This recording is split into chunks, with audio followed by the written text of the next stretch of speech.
Welcome back, fashion history nerds. This is another installment of Jessica's Closet of Curiosities, where I show you all of the vintage clothing that I've been collecting.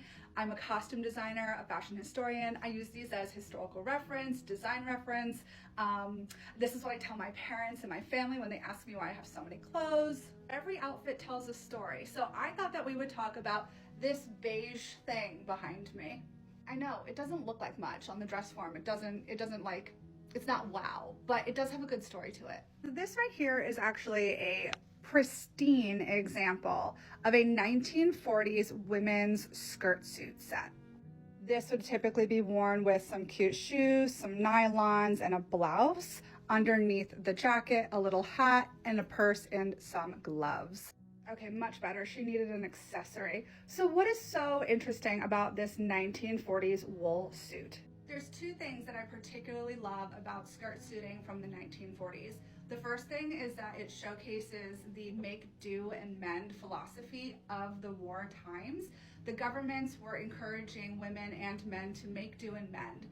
And with women, especially since they were finding themselves in new workspaces, they were encouraged to take their husbands, brothers, fathers' suiting and turn it into skirt suits. There were very clever upcycling directions in ladies' magazines at the time, and even costume designer Edith Head talked about how you could use safety pins as buttons if you didn't have buttons on hand. So I actually own about 5 or 6 examples of skirt suit sets from the 1940s because I love the history of them. So what this skirt suit shows me is not just beautiful craftsmanship.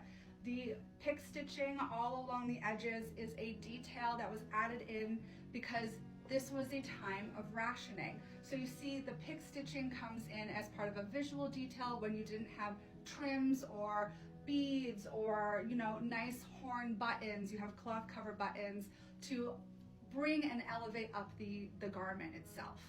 The second thing I love is that we start to see this birth of very traditional women's suiting for a corporate work environment.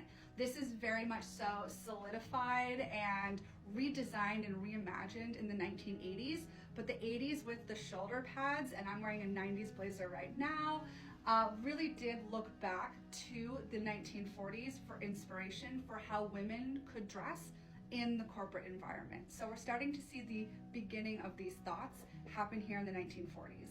Now, don't get me wrong, camel is not a color that looks good on me, and this would be a hard color for me to, get along with, but it really does show the mentality of what was happening during the 1940s. It was a somber time, and people were dressed very conservatively. So what do you guys think? Do you want to see the other skirt suit dresses that I have in my collection?